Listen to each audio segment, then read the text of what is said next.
आपका पार्लर जरूर चलेगा। अगर का स्टार्ट करने का आइडिया सोच रहे हो घर से, तो आप जैसे मैंने किया था वो मैं आप लोगों के साथ शेयर करती हूँ। घर घर जाने की जरूरत नहीं है, उनको आपको गलत साबित करना है अपने काम से। आपका काम स्टार्टिंग के 6 मंथ तो मुझे बहुत प्रॉब्लम हुई। मोस्टली तो ये होता है कि अगल बगल वाले जो होते हैं हम। Hello everyone, welcome back to my channel. तो मैंने अपने चैनल पे कुछ वीडियोस अपलोड किए हैं कि मैं घर से, मेरा घर में पार्लर है तो उससे रिलेटेड मैंने वीडियोस अपलोड किए हैं कि अगर आपका भी घर में पार्लर है तो आप उसको कैसे रन कर सकते हैं, क्या क्या चीज़ें रखें, और भी बहुत कुछ टॉपिक हैं। आप चैनल पे जाके देख सकते हैं। थोड़ा सा आप बैकग्राउंड नॉइज़ को इग्नोर करना क्योंकि बगल में काम चल रहा है घर का किसी का। तो उस वीडियोस के नीचे कुछ कमेंट्स आए हैं, जैसे मैं पहले आपको पढ़ के दिखाती हूँ, पढ़ के बताती हूँ कि सिस्टर आपका पार्लर चल रहा है अच्छे से, प्लीज़ आंसर मी। और मैंने ओपन किया है 4 दिन हो गए, एक भी नहीं आया क्लाइंट, एक भी क्लाइंट नहीं आए। तो डियर, मैं आपको अपना एक्सपीरियंस शेयर करती हूँ आपके साथ कि जब मैंने स्टार्ट किया था घर से पार्लर, आज मुझे 4 साल हो गए पार्लर अपना घर से चलाते हुए, और टच वुड काफ़ी अच्छा चल रहा है, रन किया है। लेकिन जो स्टार्टिंग में मुझे प्रॉब्लम्स आई थी वो मैं आप लोगों के साथ बताती हूँ, आपको शेयर करती हूँ। तो वीडियो को पूरा देखिएगा और पसंद आए तो लाइक कर दीजिएगा। ये वीडियो थोड़ा सा आप लोगों के लिए, जिसका भी पार्लर घर में है उसके लिए थोड़ा सा मोटिवेशनल होगा। क्योंकि जब भी मेरा स्टार्टिंग में पार्लर स्टार्ट किया था मैंने, तो जब मैंने स्टार्ट किया था तो ये थॉट से स्टार्ट किया था कि मैंने पार्लर स्टार्ट किया तो जैसे रोड पे, जैसे मार्केट में कस्टमर आते हैं वैसे ही मेरे पास भी कस्टमर आएंगे, मैं दिन भर बिजी रहूँगी और मतलब टाइम ही नहीं मिलेगा मुझे, तो ऐसा वाला। तो जब मैंने स्टार्ट किया तो 2-3 दिन तो नहीं आए स्टार्ट ही किया मैंने, बस कुछ हुआ नहीं 2-3 दिन। उसके बाद चौथे 5वें दिन एक कस्टमर आई आईब्रो के लिए, तो मुझे बड़ी खुशी हुई कि चलो मेरे पार्लर में कस्टमर है। तो इस वीडियो में मैं आपको आगे ये भी बताऊंगी कि आप लोगों तक कैसे पहुंचा सकते हो कि आपने अपने घर में पार्लर स्टार्ट किया है। तो जब मैंने अपना पार्लर स्टार्ट किया था तो मेरे दिमाग में यही चीज़ थी कि मैं अपना मतलब मेरे पास कंटिन्यू कस्टमर रहेंगे ही, और मतलब फेशियल, आईब्रो, ये सब चीज़ के लिए भीड़ लगी होगी, बहुत से लोग आएंगे। लेकिन जब मैंने स्टार्ट किया तो ऐसा कुछ नहीं हुआ। मतलब स्टार्टिंग के 6 मंथ तो मुझे बहुत प्रॉब्लम हुई, कस्टमर आते ही नहीं थे, कितने लोगों को पता नहीं था। तो ये सारी चीज़ें थी। और ये सही भी है कि हम अपने एक पॉजिटिविटी और एक अच्छे थॉट के साथ चालू करते हैं कि हाँ हमारे पास कस्टमर होंगे, बहुत भीड़ लगी होगी, ये सही भी है आपका। लेकिन आप घर में पार्लर स्टार्ट करते हो और वो मेन आपका घर का जो डायरेक्शन है वो कहाँ पे है, आपकी गली जो है चौड़ी है, पतली है, वो सब चीज़ों पे भी डिपेंड करता है कि कैसा है। और स्पेशली हम बहुत सी उम्मीदें लगाते हैं। मोस्टली तो ये होता है कि अगल बगल वाले जो होते हैं हम बहुत उम्मीद उनसे लगाते हैं कि ये हमारे पास आएंगे, ये लोग भी तो हैं, इतने लोग हैं, आएंगे तो कुछ ना कुछ तो हो ही जाएगा, नहीं बाहर के तो गली के तो आएंगे। तो ऐसा कुछ नहीं होता है। गली वाले या अपने आस पड़ोस के तो नहीं आते हैं, क्योंकि उनको ये होता है उनके मन में कि क्योंकि उन्होंने हमें पड़ोस में ही देखा है, उनको हमारे काम का नॉलेज नहीं है, और थोड़ा सा वो हमें टेकन फॉर ग्रांटेड ले लेते हैं उस समय कि इसको क्या ही आता होगा। हम चलते हैं प्रोफेशनल ब्यूटी पार्लर में, जो वो नेम प्लेट वाला ब्यूटी पार्लर होता है, वहाँ पे जाते हैं इस थॉट से कि ये घर में है तो इनको ज़्यादा कुछ आता नहीं होगा। तो इसीलिए स्टार्टिंग में आपको इस वजह से भी कस्टमर नहीं आते हैं। और आप अपने पार्लर का पब्लिसिटी कैसे कर सकते हो वो मैं बताती हूँ आपको। आप जैसे मैंने किया था वो मैं आप लोगों के साथ शेयर करती हूँ। मैंने अपना नेम प्लेट बनवाया था, ये एक बोर्ड बनवाया था, पैम्पलेट, और इसको मैं अपने घर के बाहर लगाती हूँ, जस्ट डोर के बाहर। और इस पे मैंने अपना पूरा जो ब्रांडिंग का, जो अपना मेरा पूरा नाम है, किस लिए है, प्राइस एंड ऑल सारी चीज़ें मैं आपको एक बार दिखा देती हूँ कैसा है। ये देखिए, ये यहाँ पे मैंने कॉन्टैक्ट नंबर लिखे हैं अपने, और मतलब 2 लिख दिया है मैंने ताकि मैं अवेलेबल मेरा ना रहे किसी कारण तो एक और, तो आप किसी का भी फैमिली मेंबर का एक नंबर ऐड कर सकते हो। मैंने अपने हस्बैंड का किया ये है। पहले मैंने अपना नाम लिखा है, फिर लेडीज ब्यूटी पार्लर मैंने हिंदी में लिखा है, आप इंग्लिश में चाहो तो लिख सकते हो। और फिर यहाँ पे eyebrows, forehead, upper lips, face wax, full hand, ये सारी चीजें लिख के उसके सामने उसका प्राइस लिखा है। ये स्टार्टिंग के प्राइजेस हैं मेरे, जब मैंने स्टार्ट किया था तब के प्राइजेस हैं बस। बट मोस्टली कस्टमर मेरे स्टार्टिंग के ही अभी तक हैं, तो वो इसी प्राइस पे अभी भी रहते हैं। ये देखिए, ये fruit facial, gold facial, D10, जो भी आप फेशियल या जो भी आप सर्विस अपने पार्लर में रख रहे हो, जो चीज़ का कोर्स लिया है आपने, वो लिख के और आप सामने ऐसे लिख सकते हो उसका प्राइस। और ये रहा ब्राइडल बुकिंग का, वो स्टार्टिंग का है ये सब। तो ये बोर्ड स्टार्टिंग का है, तो इसीलिए मैंने आप लोगों को जो स्टार्टिंग में मैंने किया था वो बताया है। वो सब आप यहाँ पे लगा सकते हो। मेरी गली में जो है 2-3 ट्यूशन्स हैं, तो पेरेंट्स आते रहते हैं बच्चों को छोड़ने। तो कोई अगर लेडीज है तो वो तो आ ही जाती है देख के पढ़ के। अगर उनको नहीं भी आती हैं तो वो एक माइंड में रहता है उनके कि हाँ उस गली में, ट्यूशन वाली गली में पार्लर खुला है, उसका प्राइस ऐसा ऐसा है। तो वो कभी ना कभी आए हैं कस्टमर। और कोई मेल है जो बच्चों को छोड़ने आ रहा है, तो वो भी नंबर लेके जाता है और बताता है कि उसके ट्यूशन वाली गली में पार्लर खुला है जिसका प्राइस कम है, तुम जा सकती हो, एक बार तो जाके विजिट करो। तो जब वो आते हैं, हमारा काम देखते हैं, तो वो हमारे काम से अगर अट्रैक्ट हुए तो वैसे वैसे कस्टमर जो है बढ़ते हैं। और स्टार्टिंग में डियर, स्टार्टिंग में मैं आपके लिए ही नहीं, ऐसे थॉट बहुत लोगों के दिमाग में आते होंगे कि हम पार्लर घर में स्टार्ट करें तो घर घर जाके पब्लिसिटी तो नहीं कर सकते। जी नहीं, आप पब्लिसिटी करिए भी मत घर घर जाके, तो बहुत ही वो खराब लगेगा। सो आप इस तरीके से कर सकते हो। आप अपने गली के बाहर एक जो पैम्पलेट होता है, बैनर, वो भी लगवा सकते हो कॉर्नर पे। अगर आपको परमिशन लेना हो तो आप किसी से परमिशन लेके वो एक बैनर लगा के आप अपने पार्लर का ऐड कर सकते हो।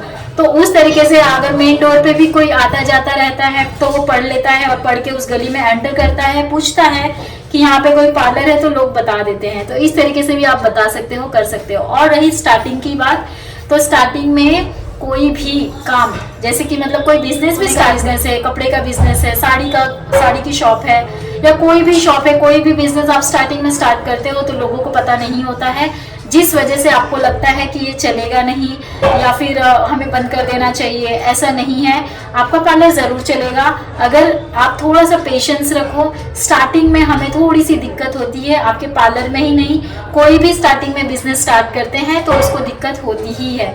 तो वो चीज़ आप अपने दिमाग में रखो। स्टार्टिंग में मैं क्या करती थी, जब मेरा पार्लर स्टार्ट हुआ तो मतलब एक आध हफ्ता के बाद आए कस्टमर आईब्रो के लिए, कोई हेयर कटिंग के लिए, एक आध दो आए, ठीक है। उसके बाद फिर कस्टमर स्टॉप हो गए डायरेक्टली। तो फिर मैं क्या करने लगी, मुझे बहुत स्ट्रेस होने लगा, मुझे बहुत टेंशन होने लगा कि अरे यार कस्टमर नहीं आ रहे हैं। मतलब एक दिन में, पूरे दिन में अगर कोई नहीं आता था तो मुझे इतना टेंशन हो जाता था, बहुत ज़्यादा। लेकिन फिर वो धीरे धीरे आप ये भी कर सकते हो। स्टार्टिंग में मैं जो करती थी कि मैं स्टार्टिंग में दरवाज़ा थोड़ा सा ओपन कर देती थी, जैसे 4 से 7 जो टाइम होता है शाम का, और सुबह में 11 से 2 बजे तक मैं दरवाज़ा जो है थोड़ा सा ओपन कर देती थी, ताकि अंदर मेरा आप लोगों ने पार्लर तो देखा ही होगा, मेरे चैनल पे अपलोडेड है। जो मेरा डोर है, मेन डोर, उसके जस्ट अंदर ही है, तो मैं ये पर्दा थोड़ा सा हटा के डोर ओपन करती थी तो बाहर से दिखता था।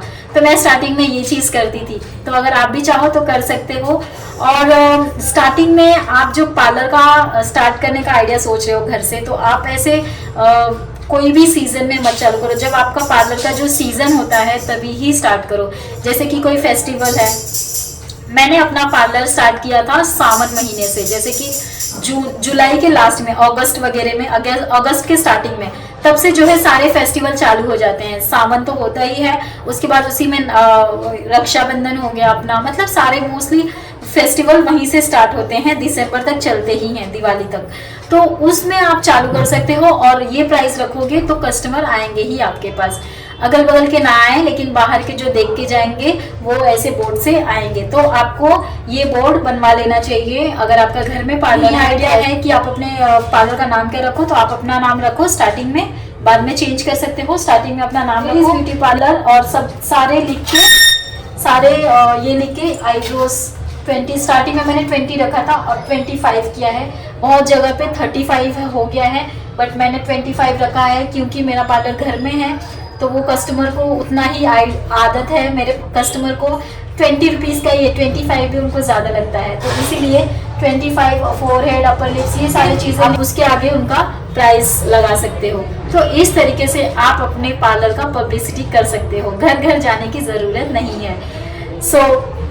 पहले मैं आप लोगों को अपना पार्लर दिखा देती हूँ। ये देखिए मेरा पार्लर, जो कि मेरे पार्लर में अभी स्टॉक जो है बहुत ही लिमिटेड है, क्योंकि अभी करवा चौथ गया है और इतने कस्टमर थे कि मेरे पास स्टॉक आउट ऑफ हो गए हैं। तो ऐसा नहीं है कि घर में पार्लर है तो चलेंगे नहीं, और 4 दिन हो गया तो कैसे ही आएंगे। स्टार्टिंग में 1 साल, 6 महीने, 1 साल थोड़ी सी दिक्कत होती है, लेकिन आपको जो भरोसा है, विश्वास है कि आएंगे ही कस्टमर, चलेगा ही, ये वाला आपको नहीं खोना है। और जब घर में पार्लर होता है तो लोग मोस्टली आपके काम पे ध्यान देते हैं कि आपका काम कैसा है, क्योंकि घर में पार्लर है तो वो एक लोगों के दिमाग में थिंक रहता है कि घर में इतना नहीं आता होगा तो नहीं जाएं, ऐसा। लेकिन उनको आपको गलत साबित करना है अपने काम से। आपका काम अगर अच्छा होगा तो कस्टमर वो रिपीट करेंगे आपके पास और लोगों तक जाके भी बताएंगे।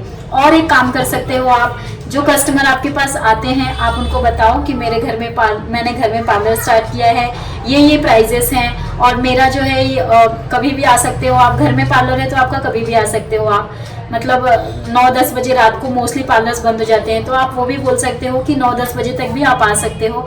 सुबह में भी 6-7 बजे भी आ सकते हो। किसी को रहता है कि शादी में जल्दी जाना है तो पार्लर बंद है, या फिर ये सारी चीज़ें आप अपने दिमाग से आइडिया लगा सकते हो।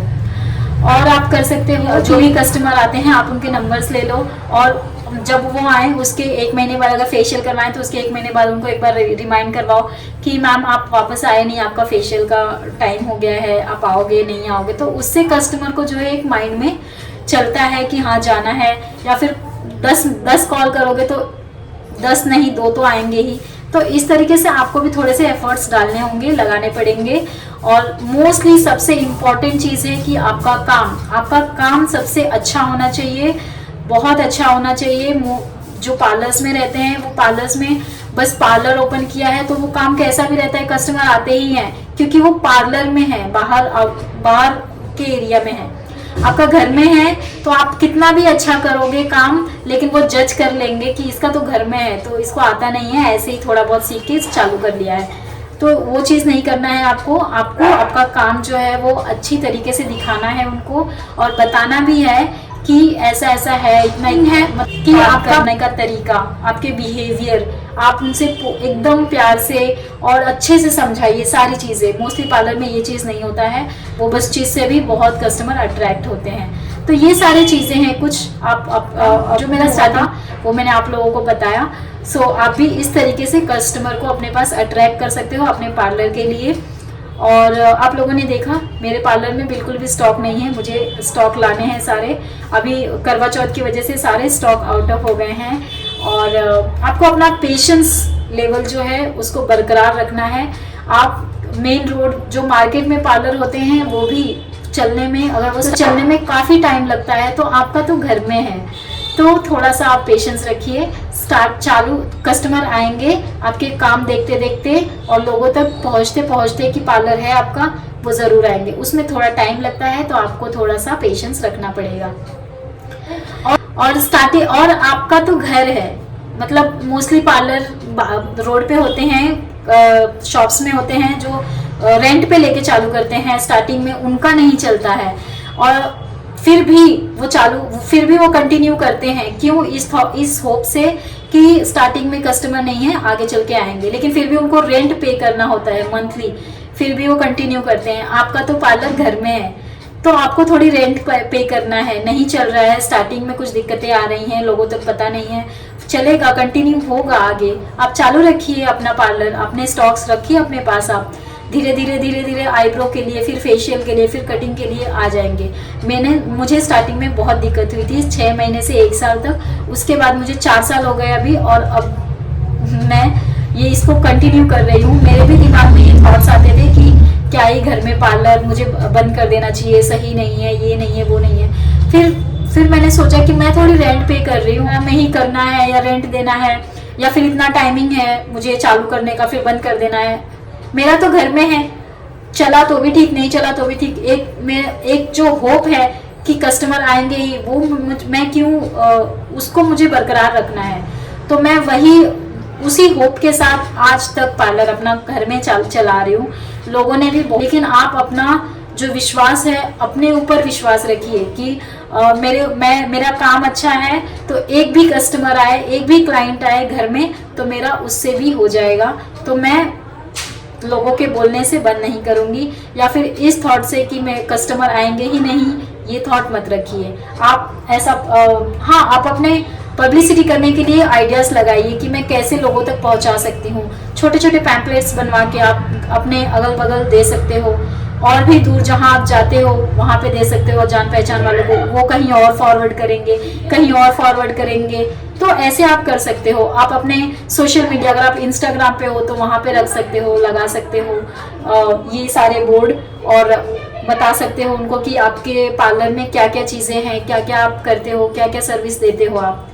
तो इस तरीके से आप अपने पार्लर की पब्लिसिटी कर सकते हो, जो कि मैंने किया था। कुछ बताया और कुछ अब जो मैं करती हूँ वो आप लोगों को बताया। सो होप आपके डाउट्स क्लियर हो गए हों कि पार्लर घर में है तो हम पब्लिसिटी कैसे करें, और मेरा पार्लर चल रहा है कि नहीं वो भी। सो चलिए इसी के साथ इस वीडियो को मैं यहीं पे एंड करती हूँ, और आपसे मिलती हूँ किसी न्यू सब्जेक्ट पे, किसी न्यू टॉपिक पे जो कि पार्लर पे होगा। सो अगर आप चाहते हैं मुझसे कनेक्ट होना तो इस चैनल पे मेरा डेली व्लॉग भी शूट होता है, तो आप मुझसे कनेक्ट होना चाहते हैं तो चैनल को सब्सक्राइब कर सकते हैं। और ये वीडियो भी थोड़ी सी भी हेल्पफुल हुई हो आपके लिए तो आप लाइक कर सकते हैं। मैं मिलती हूँ आपसे नेक्स्ट वीडियो में, तब तक के लिए बाय, टेक केयर।